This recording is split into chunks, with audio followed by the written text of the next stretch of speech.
Modern digital life often feels like a series of collisions.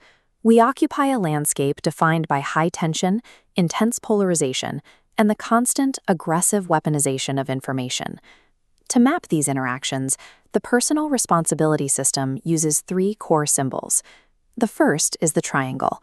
Here, it represents actions that injure, damage, and escalate. It is the geometry of physical violence, but also captures the sharp rhetoric of digital character attacks. We often blame the technology itself for this friction, but AI is subject to the same pressures as any other medium.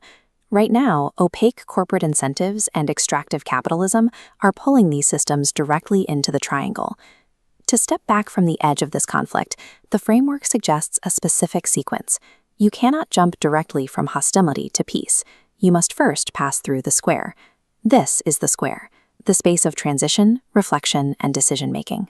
Think of this as the paradinha, a brief cognitive pause. It is the split second where an individual's innate sense of fairness exists, right before external ideology or anger takes over. This concept is anchored in ancient Chinese archaeoastronomy. This stone sundial found the perfect center at solar noon.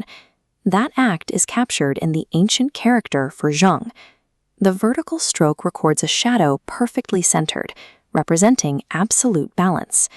Consciencology identifies this centering as a shared biological reality.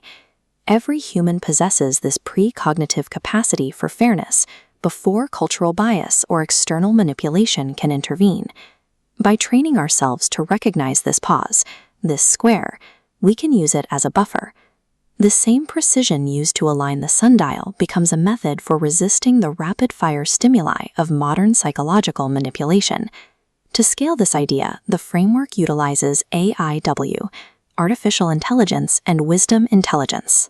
This system acts as a filter, recycling human knowledge while screening out weaponized or dark intelligence.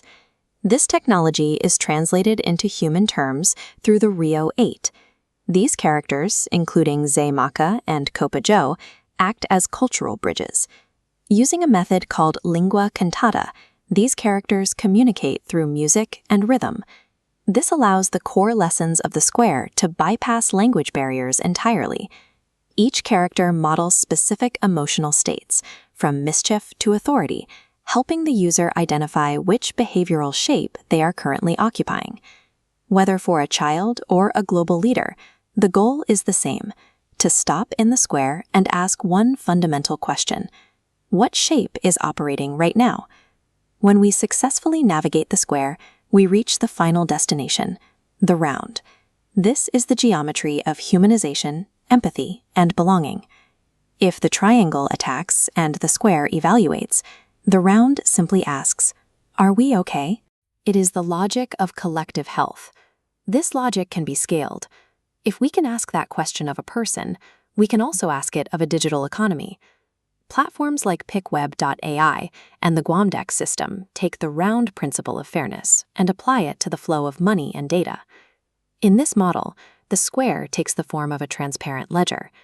Instead of a black box taking hidden fees, external auditing and visible contribution metrics ensure that every participant can see exactly how resources are being distributed. This shifts the focus to moral accountability, where excess profits are actively redistributed back to the creators, schools, and local communities that generated them. The future depends on which incentives we choose to fund. By identifying the shape of our behaviors, we can move away from the sharp edges of the triangle and build systems that return us to the round.